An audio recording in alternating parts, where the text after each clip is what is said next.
예수 그리스도 이름으로 하나님 말씀 증거하겠습니다. 우리 다 같이 성경 말씀 누가복음 19장 11절에서 27절까지 말씀을 다 같이 보겠습니다.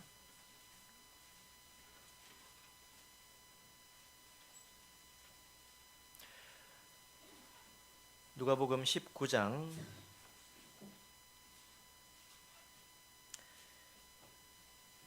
11절에서 27절까지 말씀을 우리 한 절씩 교독하겠습니다.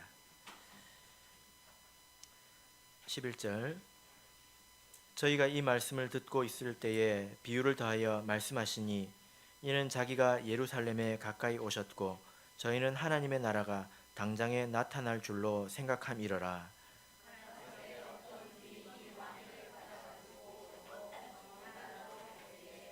그 종 열을 불러 은 10문화를 주며 이르되 내가 돌아오기까지 장사하라 하니라.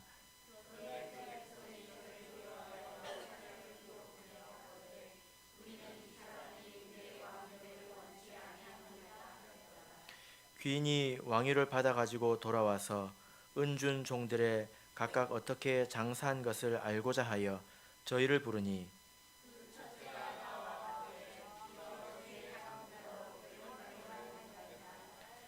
주인이 이르되 잘하였다 착한 종이여 내가 지극히 작은 것에 충성하였으니 10고을 권세를 차지하라 하고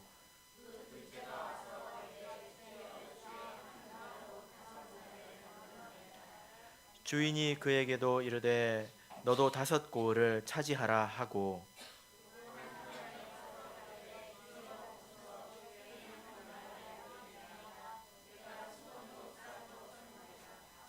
이는 당신이 엄한 사람인 것을 내가 무서워함이라. 당신은 두지 않은 것을 취하고 심지 않은 것을 거두나이다.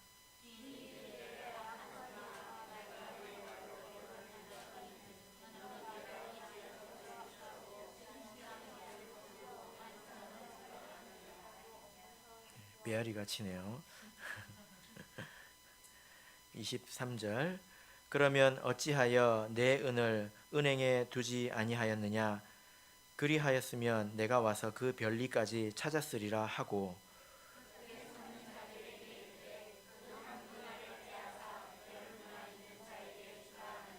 저희가 가로되 주여 저에게 이미 10문화가 있나이다.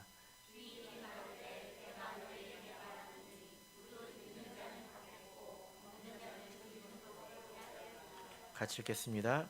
그리고 나의 왕됨을 원치 아니하던 저 원수들을 이리로 끌어다가 내 앞에서 죽이라 하였느니라. 아멘.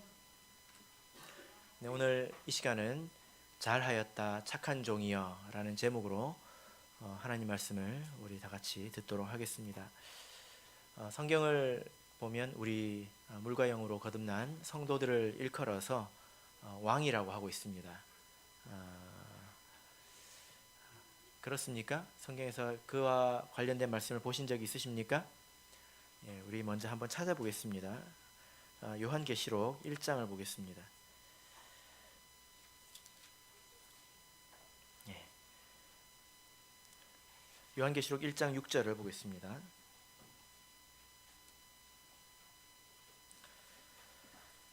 요한계시록 1장 6절 같이 읽겠습니다. 시작.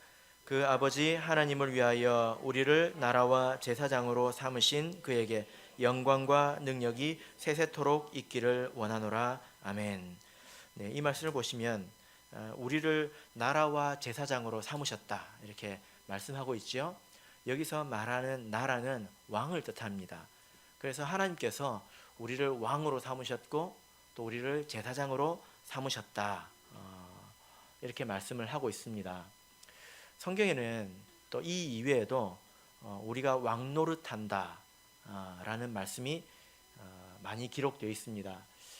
그런데 여러분 어떻습니까? 여러분들 우리 자기 자신의 삶을 생각해 볼 때 정말로 왕인 것 같습니까? 아닌 것 같습니까?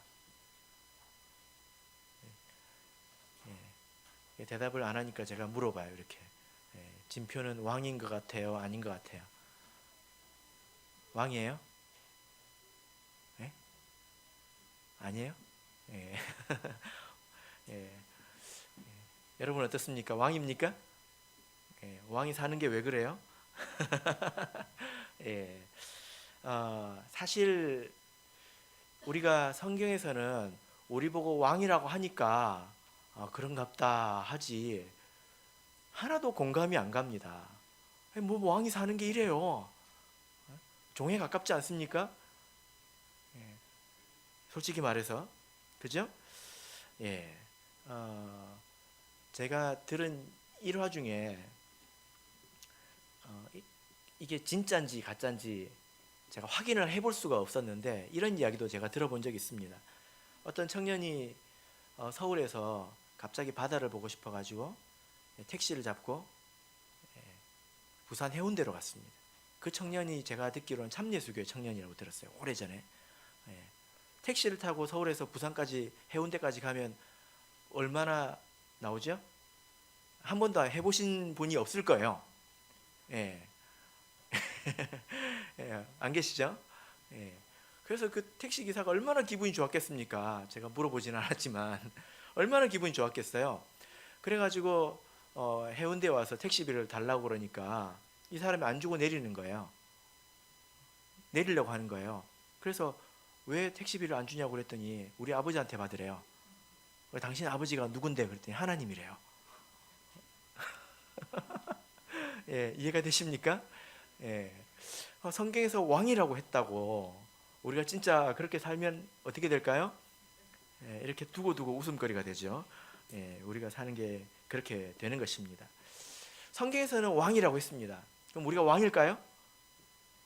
예, 우리가 사는 걸 보니까 아닌 것 같습니다. 그럼 왕이 아니라고 해야 될까요? 예, 뭐라고 해야 될까요?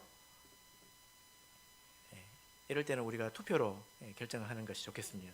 예, 왕이라고 생각하시는 분 한번 손 들어보세요. 예, 그래도 나는 왕이다. 예, 나는 왕이 아닌 것 같다. 한번 손 들어보세요. 예, 네. 왜 이런 그 문제가 생기는지 좀 말씀을 드리겠습니다. 성경에서 말하는 그 뜻이 우리가 지금 말하는 뜻과는 좀 다르기 때문입니다. 그 중국에 여러분 가보셨습니까? 예, 중국에 가서 어떤 사람이 그 식당을 갔는데요. 다 한자로 돼 있잖아요. 알아볼 수가 없는데 딱 아는 게 있더래요. 만두. 이건 알겠더래요. 한자로. 배가 너무 고파가지고 만두를 10개 시켰답니다. 여러분 만두 10개 드실 수 있습니까? 예. 김영미 자매님 만두 10개 드실 수 있습니까? 5개 정도? 예. 예. 그래서 배가 너무 고파서 만두를 10개를 시켰어요. 그래가지고 이제 만두가 나왔는데 이만한 밀가루 덩어리가 10개가 나온 거예요. 그래가지고 그 안에 팥이 들어있거니 하고 한 입을 딱 깨물었습니다. 아무것도 없는 거예요. 그러니까 뒤로 돌려가지고 또 한 입을 깨물었어요. 아무것도 없는 거예요. 도대체 이게 어디 숨었을까 하고 반을 딱 쪼개봤어요. 아무것도 없는 거예요. 그래서 주인한테 따졌습니다. 왜 만두에 속이 없냐? 그랬더니 원래 만두가 그렇대요. 중국에는 만두가 그거래요. 예, 그래서 한국의 만두하고 중국의 만두하고 다르죠? 예, 이 세상의 왕하고 성경에 있는 왕하고 달라요. 예, 그렇게 생각하시면 됩니다. 우리가 일반적으로 생각하는 왕이라고 하면 어떤 사람입니까? 예, 잘 먹고 잘 살고 떵떵거리고 호강하고 시키고 이게 왕이죠? 그죠? 그러면 성경 안에서 왕이라고 할 때는 무엇을 놓고 왕이라고 할까요? 어떤 점을 놓고 왕이라고 할까요?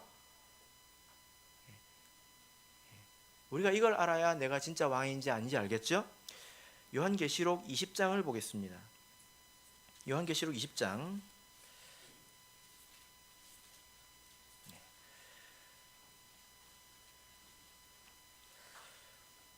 6절입니다. 이 말씀을 보시고 왕이 무엇인지 답을 찾으시면 되겠습니다.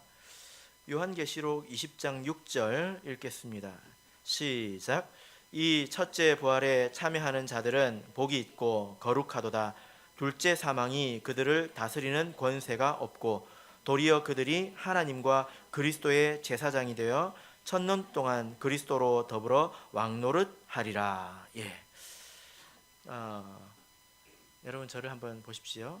이 세상에서 왕이라고 불리는 사람들은 성경적으로 보면 왕이 아닙니다. 왜 그럴까요? 이 세상에서 왕이라고 불리는 사람도 사실은 죽음의 지배를 받기 때문이에요. 이 세상에서 제일 힘센 게 뭐예요? 이 세상에서 제일 힘센 것, 뭐 살아있건 죽었건 모든 것 중에 제일 힘센 게 성경에서는 죽음이라고 이야기하고 있습니다. 사망. 이 죽음은요, 사탄보다도 힘이 세요. 그래서 하나님께서 이 세상 모든 것을 지옥불에 던져넣는데 제일 마지막에 지옥불에 들어가는 게 사망입니다. 성경을 보십시오. 그래서 세종대왕 왕이죠. 근데 죽었습니다. 덴마크 왕, 요즘 어디 외국의 왕 유명하던데, 왕이지만 그들은 죽음의 지배 아래 있기 때문에, 누구 밑에 있기 때문에 그들은 왕이 아니에요. 이 말씀을 보십시오. 성경에서 말하는 왕이 무슨 의미냐면, 자, 이 첫째 부활에 참여하는 자들은 복이 있고 거룩하도다. 첫째 부활은 세례를 말합니다. 첫째 부활은 세례를 말합니다. 세례를 받은 사람은 복이 있다, 이 말이죠. 어떤 복이 있습니까? 둘째 사망이 그들을 다스리는 권세가 없다. 이게 무슨 말입니까? 둘째 사망이 뭐예요? 성경에는 둘째 부활은 없고 첫째 사망이란 말도 없어요. 그런데 첫째 부활, 둘째 사망이 있어요. 둘째 사망은 우리가 육신적으로 죽는 게 아니라 영원한 지옥에 가는 걸 이야기합니다. 이게 둘째 사망이죠. 영원한 죽음입니다. 쉽게 말하면 지옥 가는 걸 말해요. 그러니까 세례를 받은 사람은 영원한 죽음의 지배를 받지 않는다, 이렇게 말을 하고 있는 것입니다. 그래서 우리 성도님들께서는 지금 세례를 받으셨죠? 그죠? 그러면 영원한 죽음이 여러분들을 지배하지 못합니다. 세상에 있는 왕들은 그 죽음의 지배 아래 있지만 우리는 그 지배 아래 있지 않기 때문에 우리는 그것을 보고 왕이다, 또 왕노릇한다 라고 하는 겁니다. 성경에서 성도가 죽은 것을 보고 뭐라고 합니까? 잠잔다고 하죠. 죽었다고 이야기하지 않습니다. 모든 사람이 죽음을 벗어날 수 없지만 성도만큼은 이 둘째 사망의 지배를 받지 않기 때문에 성도를 일컬어서 왕노릇한다, 이렇게 표현을 하고 있는 것입니다. 그러니까 왕이라고 할 때 왕이라는 것을 내 생각으로 정의를 해서 왕은 이래야지, 왕은 매일매일 소고기 먹어야지, 이런 생각 가지고 성경을 보면 이해가 안 되는 거예요. 성경에서 왕이라고 하는 것은 무엇의 지배를 받지 않는가라고요? 둘째 사망이에요. 그래서 유나는 왕이에요. 왜 왕입니까? 둘째 사망이 유나를 지배하지 못하고 있기 때문에. 그런데 계시록 20장 6절을 보니까 이런 표현을 또 하고 있지요. 왕노릇하는 무엇이 된다고 말씀하고 있습니까? 성경에 보면요, 왕하고 제사장하고 연결해서 설명하는 데 많죠. 그죠? 왕 같은 제사장이 될 것이다, 이렇게 표현을 하는 데도 있고, 그리고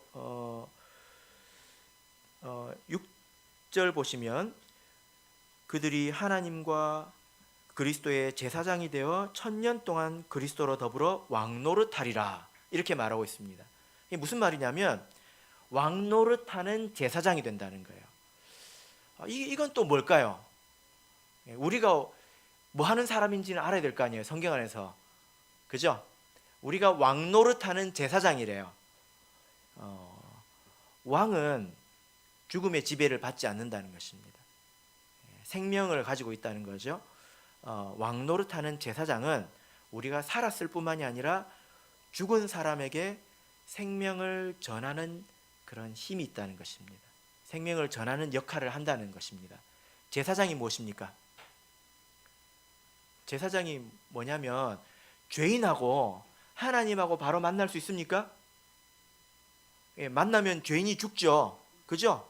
그러니까 중간에서 하나님하고 죄인 사이를 연결해 주는 사람이 누구예요? 제사장이에요. 그래서 구약 성경을 보세요. 재물이 아무리 있어도, 죄인이 아무리 회개하는 마음이 있어도 제사장이 없으면 절대로 하나님을 만날 수 없습니다. 하나님도 제사장을 통하지 않고는 백성을 만나지 않습니다. 그래서 왕노릇하는 제사장, 우리의 신분이 왕노릇하는 제사장인데, 이것은 생명을 전하는 그런 전파자의 능력이 있다는 거예요. 이건 정말로 대단한 것입니다. 그래서 성경에 보면 예수님은 만왕의 왕이십니다. 우리는 뭡니까? 왕이죠. 그죠? 우리가 왕입니다. 죽음의 지배를 받지 않기 때문에 왕입니다. 그 모든 왕들의 왕이 누구라고요? 예수님입니다. 네. 계시록 17장 14절을 보겠습니다. 계시록 17장 14절.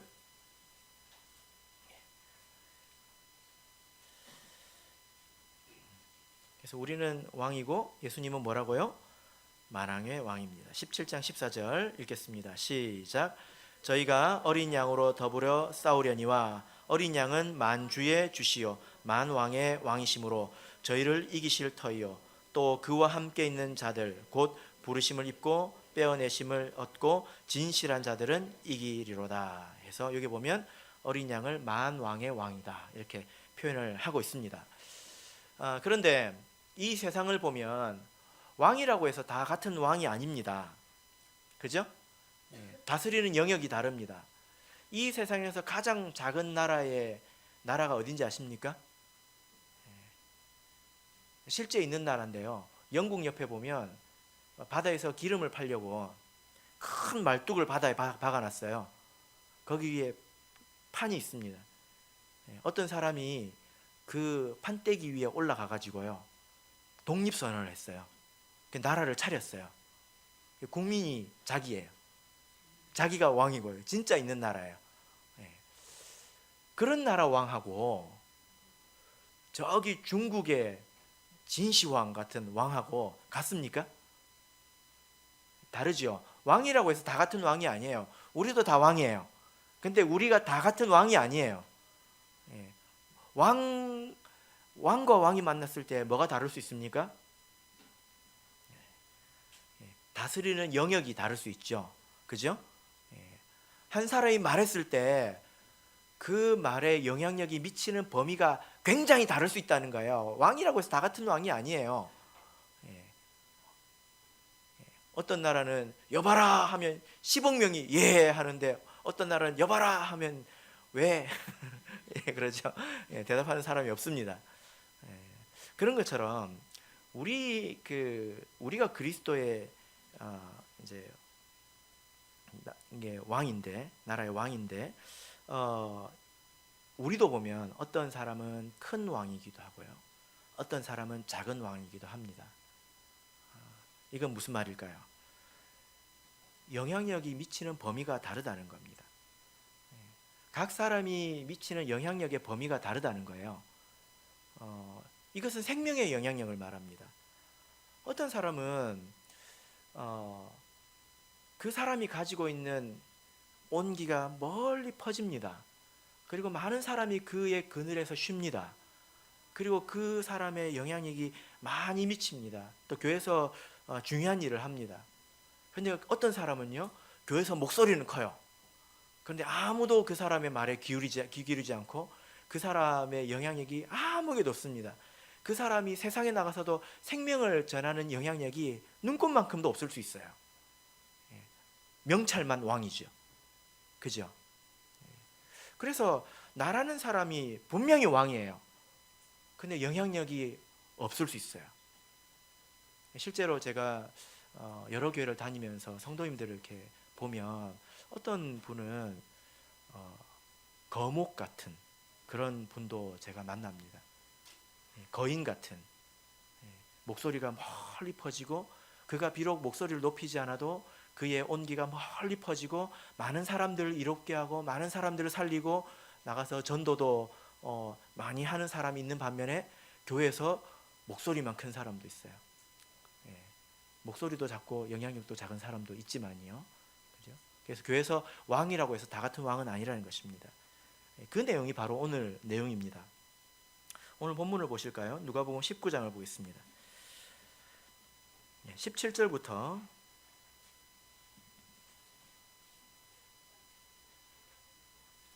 20절까지를 보겠습니다. 17절부터 20절 보겠습니다. 시작. 주인이 이르되 잘하였다 착한 종이여, 내가 지극히 작은 것에 충성하였으니 10골 권세를 차지하라 하고, 그 둘째가 와서 가로되 주여 주의 한 문화로 5 문화를 만들었나이다. 주인이 그에게도 이르되 너도 5골을 차지하라 하고, 또 한 사람이 와서 가로되 주여 보소서 주의 한 문화가 여기 있나이다. 내가 수건으로 쌓아 두었었나이다. 이후의 말씀을 읽지 않겠습니다. 이 말씀의 내용은 큰 왕이 작은 나라의 이런 왕을 분봉왕이라고 합니다. 왕이, 큰 나라의 왕이 지역별로 나라를 떼서 주는 거죠. 여기서 고을을 다스리는 권세를 줍니다. 여기서 고을이라고 했는데, 고을 그러면 되게 좀 작은 것 같잖아요. 그죠? 그런데 원문을 보면 이것은 성을 말합니다. 큰 성을 말합니다. 그러니까 성읍이 10개이면 제법 영향력이 큰 것입니다. 이것은 왕이죠. 다스리는 왕을 말합니다. 그래서 보면 어떤 사람은 10개의 성을 미치는 영향력을 가지게 됩니다. 이것이 눈에 안 보이게 한 사람에게 있다고 생각해 보십시오. 어떤 사람에게는 5 성에 영향을 미칩니다. 어떤 사람은 몇 개예요? 하나도 없지요. 0입니다. 오늘 이 말씀은 각 사람의 영향력이 어찌 이렇게 달라졌는지에 대해서 말씀을 하고 있는 것입니다. 이 말씀이 왜 이런 일이 생겼는지에 대해서 우리 같이 보겠습니다. 12절, 13절을 보겠습니다. 12절, 13절 읽겠습니다. 시작. 가라사대 어떤 귀인이 왕위를 받아가지고 오려고 먼 나라로 갈 때에 그 종 10을 불러 은 10문화를 주며 이르되 내가 돌아오기까지 장사하라 하니라. 이 말씀을 읽으면 꼭 우리가 달란트 비유가 생각나지 않습니까? 그죠? 어떤 사람에게는 5달란트를 줬어요. 어떤 사람에게는 2달란트 주고 어떤 사람에게는 1달란트를 줬습니다. 나중에 칭찬하고 어떤 사람은 또 책망하죠. 그러나 사실 달란트의 비유와는 아주 다릅니다. 달란트 비유는요, 심판에 관한 비유예요. 하나님 앞에 우리가 마지막에 갔을 때 받는 심판에 관한 비유입니다. 심판의 기준이 무엇이냐? 그것에 대해서 말하고 있는 거죠. 왜냐하면 그 이전에 베드로가 세상 끝날에 무슨 일이 있겠습니까? 해서 세상의 말세의 징조를 쭉 이야기하시고 3가지의 비유를 말합니다. 첫 번째가 뭐죠? 달란트 비유, 열처녀의 비유, 달란트의 비유, 또 뭐죠? 갑자기 생각이 안 나네요. 마태복음 13장이 나오죠? 저는 기억이 안 나는데 여러분 아시는 것 같습니다. 그래서 심판하실 때 각 사람이 받은 은사에 맞게 충성해야 된다라는 것을 가르쳐 주는 것이 달란트의 비유입니다. 그러나 오늘 이 10문화의 비유는 심판에 관한 비유가 아닙니다.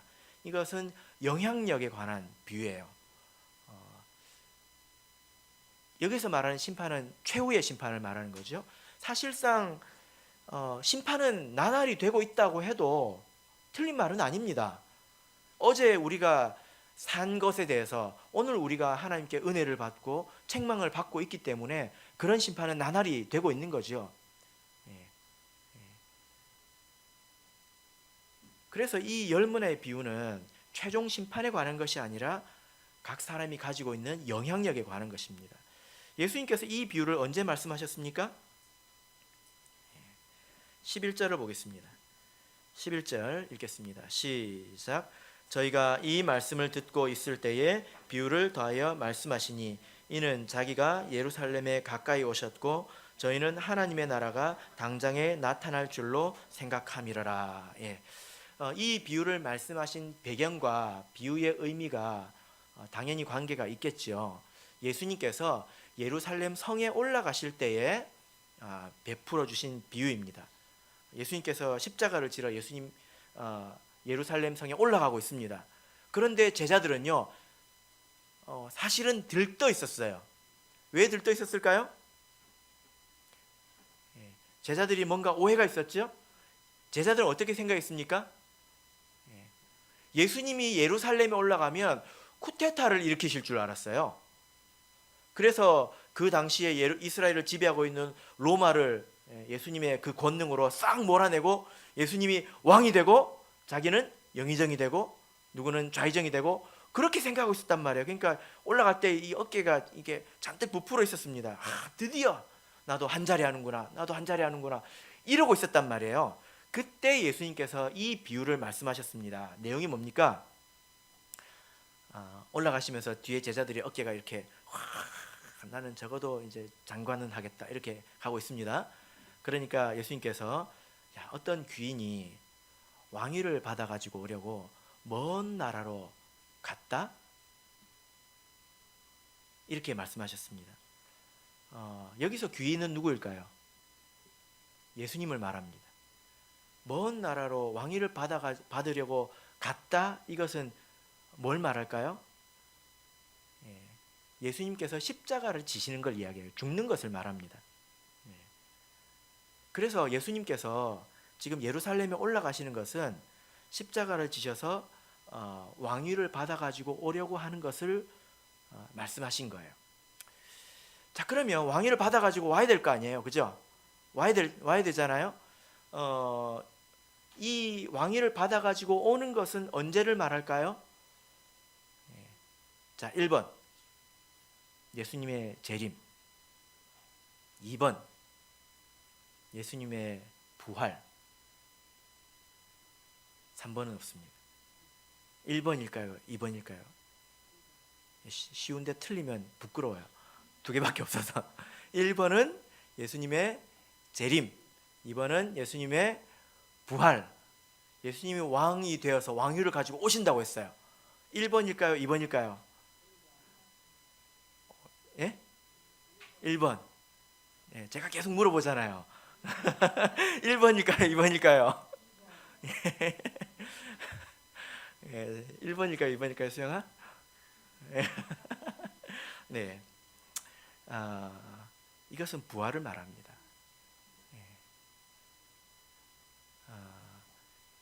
예수님께서 부활하심으로 죽음이라는 것을 이기셨습니다.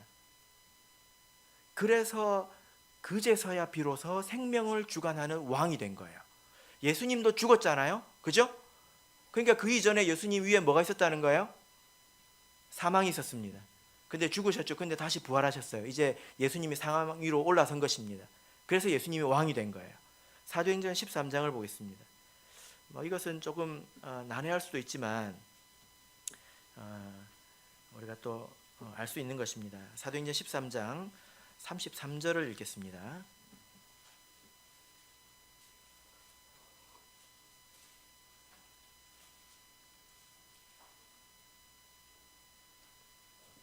예, 13장 33절 읽겠습니다. 시작.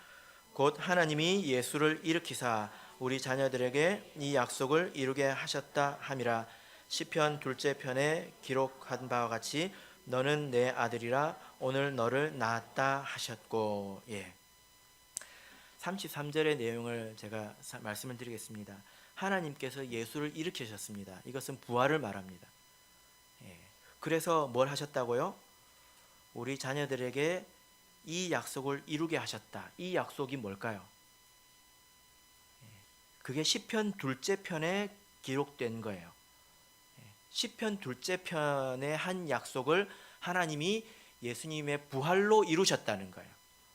그럼 시편 둘째 편이 무슨 내용인지 알아야 되겠죠. 시편 둘째 편을 읽어도 잘 몰라요. 설명을 들어야 알아요.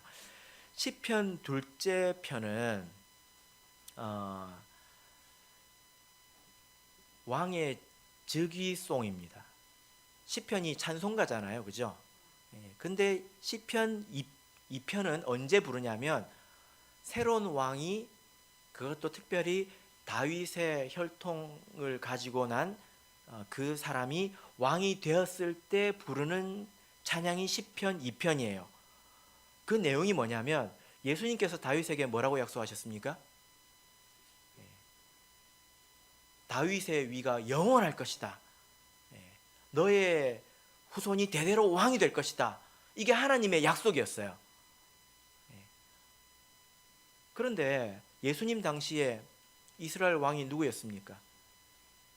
헤롯입니다. 헤롯은 어느 지파 사람입니까?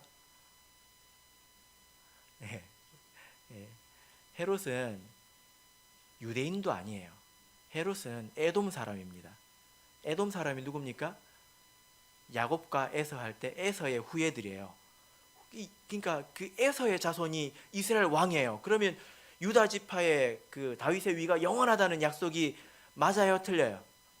틀리죠. 그럼 하나님의 약속이 틀렸네, 선하자매? 틀리다고 크게 이야기했어. 그럼 하나님의 약속이 틀렸네요. 그 약속이 깨진 줄로 알았는데 예수님의 부활로 그것을 이루셨다는 거예요. 이게 무슨 말일까요? 예수님께서 부활하셔서 생명을 주관하는 이 세상의 왕 중에 왕이 되셨다는 것입니다. 그래서 하나님의 약속이 영원히 이루어졌다는 거예요. 그래서 예수님께서 왕 되신 것은 태어나실 때 아니에요. 그래서 우리 그 캐롤송에 보면 또 찬송가에 보면 왕이 나셨도다 뭐 이렇게, 죄송합니다. 왕이 나셨도다 그러면서 예수님의 탄생을 노래하잖아요. 성경적으로 틀린 것입니다. 왕이 나셨다고 할 때는 보세요. 예수를 일으키셨을 때 오늘날 너를 낳았도다 하시지 않습니까? 그죠? 그래서 이것은 부활을 의미하는 것입니다. 왕으로서 드디어 이제 나신 것입니다. 그래서 예수님께서 왕위를 가지고 오시는 것은 부활을 말합니다. 그래서 부활하신 예수님께서 뭐라고 제자들에게 뭐라고 말씀하셨죠? 사도행전 28장을 보겠습니다. 사도행전 28장. 예수님께서 부활하기 전에 안 하신 말씀을 부활하고 나서 이런 말씀을 하셨습니다. 사도행전 28장 18절입니다.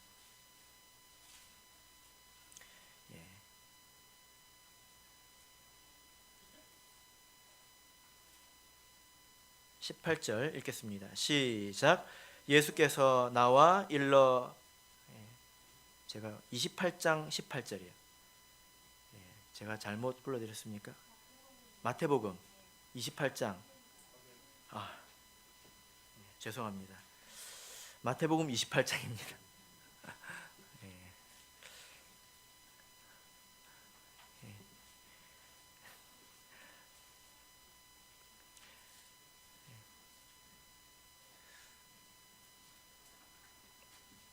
마태복음 28장 18절 읽겠습니다. 시작.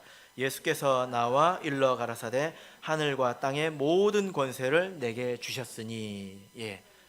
예수님께서 부활하시고 나서 비로소 뭐라고 말씀하십니까? 모든 권세를 이제 내가 가졌다. 이 모든 권세는 사망까지도 생명까지도 다스리는 그 권세를 말합니다. 그래서 뭐라고 말씀하셨습니까? 너희는 가서 모든 족속으로 제자를 삼아 아버지와 아들과 성령의 이름으로 세례를 주고 생명을 전하라고 한 거예요. 이제서야 비로소 그 권세를 나눠주신 거죠. 그죠? 모든 권세가 이제 예수님에게 있어요. 그 권세를 이제 나눠주신 거예요. 그것을 우리가 받는 거죠. 그래서 이 귀인이 왕위를 받아가지고 돌아와서 왕들을 세우지 않습니까? 그죠? 그래서 10골 다스릴 권세를 주고 합니다. 예수님께서 부활하신 이후에 권세를 주시는 거예요. 그래서 이게 마치 우리 선하자매가 수고하고 애썼으니까 저기 하늘나라에 가서 10골 권세를 차지하라. 그러면 다스림 받는 사람 누구예요? 그거는 저기 우리가 죽으면 가는 저 천국 이야기가 아니에요. 이 땅에서 이야기입니다. 예수님께서는 이미 권세를 가지고 오셨어요. 귀인이 왕위를 받으러 갔다가 이미 왔어요. 예수님께서 부활하셨을 때. 그래서 제자들에게 다 나눠주셨어요. 우리도 그걸 받았습니다. 그런데 이제 우리가 이걸 알았으니까 우리도 그런 예수님의 권세 이것을 많이 가지고 싶잖아요. 그죠? 많은 사람들에게 영향력을 미치고 싶고 또 생명을 많이 전하고 싶잖아요. 그죠? 어떻게 그런가? 예수님께서 이 권세를 나눠 주시는데 왜 다르게 주시냐 이 말이에요. 왜 다르게 주십니까? 그래서 보면 이런 이야기가 나옵니다. 귀인이 떠나기 전에 10명의 종을 부릅니다. 그리고 각 사람에게 무엇을 줍니까? 한 문화씩 나눠줍니다. 돈을 주죠. 그걸 가지고 뭐라고 합니까? 장사하라고 합니다. 이윤을 남기란 말이죠. 근데 그 명령에 대해서 각 사람의 태도가 다르더라는 거예요. 어떤 사람은 한 문화로 10문화를 남겼습니다. 어떤 사람은 5문화를 남겼습니다. 그러니까 그 사람들이 그 귀인의 명령을 어떻게 받았느냐에 따라서 어떤 태도로 그것을 했느냐, 이루었느냐 이것에 따라서 이후에 그 영향력이 크기도 하고 작기도 하더라는 거예요. 충성도가 다르다는 거죠. 그래서 충성심이 큰 사람에게 큰 영향력을 주신다는 것입니다. 오늘 이 말씀을 통해서 보면 10명의 종이 다 같이 한 문화를 받았는데 왜 다 같이 충성하지 않았을까요? 보면 지금 10골, 어떤 사람은 5골, 어떤 사람은 빵이잖아요. 어떤 사람은 다른 사람의 그 2배의 영향력을 가집니다. 근데 어떤 사람과 어떤 사람은 이루 헤아릴 수 없을 만큼, 한 사람인데도 불구하고 이루 헤아릴 수 없을 만큼 큰 영향력을 갖기도 합니다. 교회에서, 사회에서 복음의 영향력을 말합니다. 생명의 영향력을 말합니다. 주변에서 누가 여러분들 알아주십니까? 이걸 가지고 자기를 돌아봐야 돼요. 누가 여러분들 알아주십니까? 교회 다니는 줄은 아십니까? 이거는 좀 우리가 각성하자고 이렇게 하는 말이죠. 모든 사람이 그렇게 살지 않아요. 모든 사람이 그렇게 사는 건 아닙니다. 어떤 사람은 상당히 큰 영향력을 가지고 있습니다. 그 이유가 뭡니까? 어떤 사람은 충성하고 어떤 사람은 충성하지 않더라는 겁니다. 왜 그럴까요? 충성하지 않는 이유가 오늘 본문을 보면 몇 가지 이렇게 보이는데, 첫째로는 맡은 것이 작아 보이기 때문입니다. 문화라고 하는 것은 무게 단위인데요. 은으로 한 문화를 주셨다고 되어 있죠. 그죠? 은으로 한 문화라고 하면 한 문화는 지금으로 치면 430g입니다. 그럼 은이 430g이면 지금 돈으로 얼마 정도 될까요? 예. 우리 성도님들이 어차피 목사님이 이야기해 줄 거면서 왜 우리한테 물어보냐 하고 마음 편하게 계시는데, 현재 시세로 한 30만 원 정도 됩니다. 근데 한번 생각해 보십시오. 귀인이 왕위를 받아 가지고 오면서 진아야 장사해서 돈을 남겨라 해가지고 사업을 하라고 돈을 줬는데 30만 원을 줬어요. 30만 원 가지고 사업할 수 있어요? 예? 이거 너무 웃기지 않습니까? 어떤 사람이 목사님 저는 달란트가 없어요. 저는 한 달란트밖에 없어요. 그래요. 이게 얼마나 웃긴 이야기인지 아세요? 달란트는 30kg이에요. 달란트 비유에서는요, 은이 아니고 금이에요. 금이 한 달란트면 얼마인지 아십니까? 10억이에요. 저는요 10억밖에 없어요. 막 혼나야 돼. 그거하고 이거하고는 현저하게 차이가 납니다. 하나님께서 무엇으로 보시는지 보십시오. 우리가 교회에서 맡은 일이 대부분 작아 보입니다. 교회에서 하는 일 중에 큰 일이 뭐가 얼마나 됩니까? 뭐가 있습니까? 교회의 대부분의 일은요, 한번 밀어도, 한번 빵꾸를 내도, 경상도에서는 빵꾸라고 하는데 여기서는 뭐라고 하는지 몰라서 제가 그랬습니다. 펑크를 내도, 예, 대충 해도 티가 나지 않는 일들이 대부분이죠. 그래요, 안 그래요? 그렇지 않습니까? 예. 그렇게 작은 일이기 때문에 하나님께서 그 일에 대한 태도를 보시겠다는 거예요. 예. 정말로 그렇습니다. 교회에 물 떠놓는 일, 지난주에 제가 와보니까 그 지난번 예배 때 먹고 남은 물만큼 딱 있고 뚜껑이 열려 있더라고요. 그래서 이게 이만큼 떠놓은 것일까, 지난번에 먹고 마신 것일까. 예, 그래도 여러분 아무도 모르셨잖아요. 예, 티 안 나는 일입니다. 대부분 그렇습니다. 찬양 인도하는 일, 반주하는 일, 청소하는 일, 신도의 예배 참여하는 일, 회의 한번 참여하는 일, 예배 한번 참석하는 일. 사실 교회 일 중에 정말로 심각하다고 생각되는 일, 정말로 그 정도로 중요하다고 생각되는 일이 뭐가 있습니까? 생각나는 게 여러분 한 개밖에 없죠. 설교하는 일. 설교하는 사람은 꼭 있어야 되니까. 설교하는 사람이 없으면 큰일 나잖아요. 한 문화는 그런 일을 말합니다. 그래서 작아 보이기 때문에 대충 하는 경우가 많아요. 모든 사람들이 크고 심각한 일에는 마음을 쏟습니다. 누구나 다 그렇게 생각합니다. 또 두 번째 이유로 이렇게 보자면, 오늘 본문의 말씀을 보면 사람들이 예수님을 싫어하기 때문입니다. 그 열 문화를 받은 한 문화를 가지고 장사하는 것을 사람들이 싫어합니다.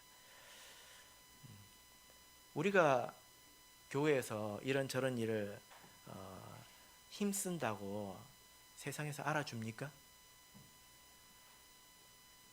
네, 알아줍니까? 네, 한번 생각해 보십시오. 네, 우리 정미 자매님이 학교에서 일을 해야 되는데 찬송 인도를 맡았어요. 제가 오늘 찬송 인도라서 빨리 가야 되는데요. 그러면 학교에서 그렇게 중요한 일인데 가셔야죠. 그래요. 이상한 사람처럼 봐요. 뭐라고 봅니까? 이상한 사람 취급하지 않습니까? 세상의 작은 일이라도 사람들이 인정하고 칭찬해주고 또 알아주는 일은 사람들이 힘써요. 근데 교회 일이라는 것이 그렇지도 않아요. 그죠? 누가 한다고 해서 막 칭찬해 줍니까? 아무도 칭찬 안 해줘요. 그리고 그런 일을 한다고 티내면 뭐 저런 사람이 있나, 이런 눈총을 받기가 쉽습니다. 우리가 하는 이런 일들이 예를 들어 뭐 뉴스에 나온다면 다 애를 쓸 거예요. 다 성심껏 할 겁니다. 근데 우리가 하는 일은 그런 일이 없습니다. 그죠? 세 번째로 보자면, 그렇게 한 문화로 이 코딱지만한 돈을 가지고 사람들의 이렇게 수모를 받아가면서 예를 들어 이익을 남겼어요. 그러면 그 남은 게 누구 겁니까? 내 거예요? 귀인 거예요? 그러면 내 게 아니란 말이네요. 그러면 이게 하고 싶을까요? 안 하고 싶을까요?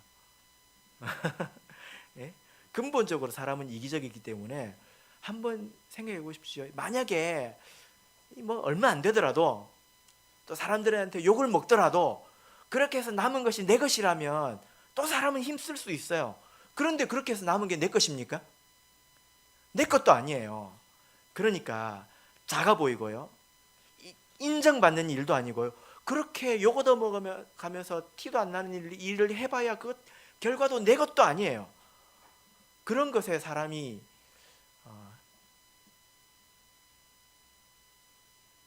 하기 싫어하는 마음이 드는 것은 너무 당연한 것입니다. 본능적으로 그런 일은 하기 싫은 것입니다. 그런 일을 하고 싶어 하는 사람은 이상한 사람이죠. 그죠? 예. 맞아요. 그러니까 교회 일에 우리가 하는 일을 하기 싫어하는 건 너무나 당연한 거예요. 작은 일이고요. 누가 알아주지도 않고요. 그렇다고 내 것 되는 것도 아니에요. 교회 일이 다 그래요. 그래서 하기 싫은 게 당연한 거예요. 그런데 그것을 충성되게 한다면 그 이유가 다른 곳에 있어야 됩니다. 그런 일을 충성되게 하는 사람은 어떤 이유로 충성되게 합니까? 주인을 사랑하는 것입니다. 주인을 믿는 것입니다. 그죠? 한번 보세요. 우리 집사님들 교회에서 오래 헌신하시고 봉사하신 분들 저렇게 수고하고 해봐야 세상에 누가 알아줘요? 왜 그렇게 하셨어요?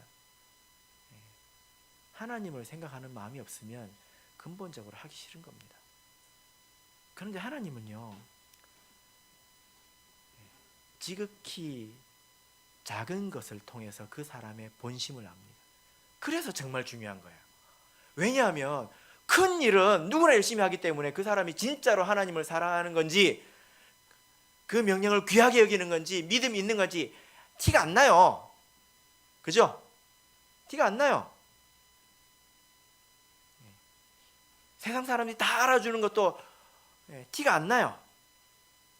그러나 지극히 작은 일, 정말 알아주지도 않고 이런 일들을 열심히 하는 것은 그 사람의 진심이 아니고서는 설명이 안 되기 때문에 하나님께서 그것을 보신다는 거예요.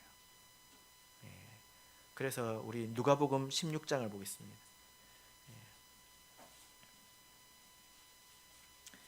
누가복음 16장을 보겠습니다.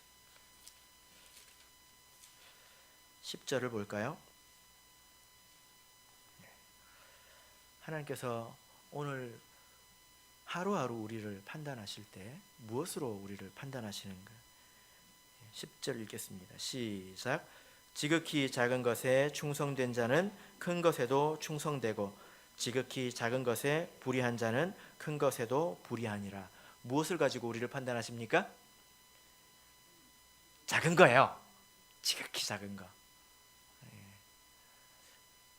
여러분 이 말씀을 믿으시길 바랍니다.